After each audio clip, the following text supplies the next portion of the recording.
Okay, in this video tutorial we'll be using a bit of graphite powder, a pencil, a sort of scratching tool, an etching tool, it could be a knife or anything, and a brush. And also another pencil and a bit of wax crayon or wax pastel. Okay, so first of all, I'm looking at the bonsai and I'm thinking, right, I'm going to create a bonsai shape, and I'm going to be using my bit of wax pastel to start drawing it out.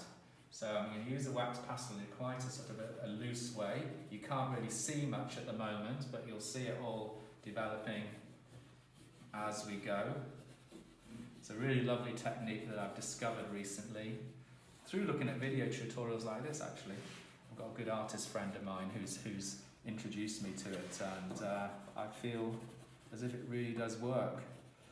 Now that's to sort of establish the shape. Then I'm going to get some of this graphite powder and I'm going to brush it over. Now the great thing, like magic, it sort of picks out the shape. You always think that wax is a resist, but in the case of graphite powder, it's actually the opposite to a resist. It sort of clings beautifully. Look at that lovely kind of effect that you get. Now from there, you can work back into it. You can use your pencil and start to draw more detail. So I'm using a nice dark 6B pencil and I'm trying to build up some detail, working out the textures and the surfaces and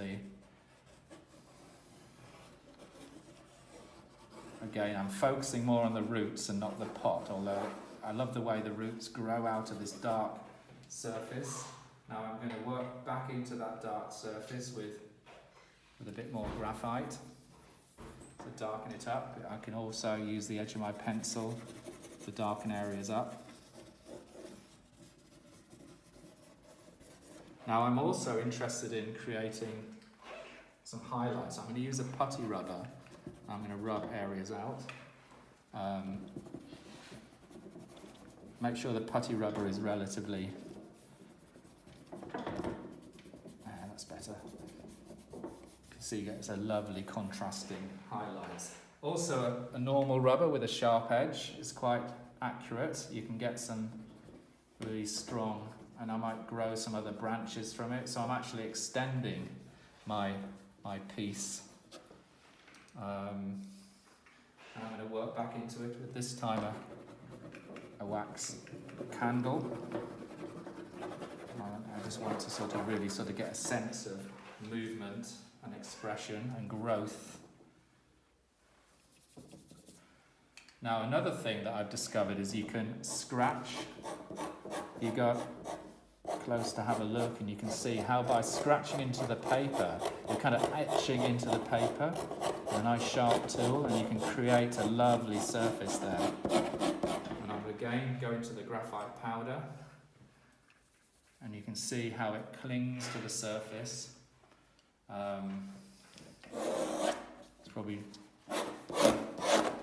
better to... And I don't mind it. I mean, this is an experiment. You can see you get a lovely line there that's created, and I might actually use that to create some more branches to my tree-like structure. It's really expanded from my original design.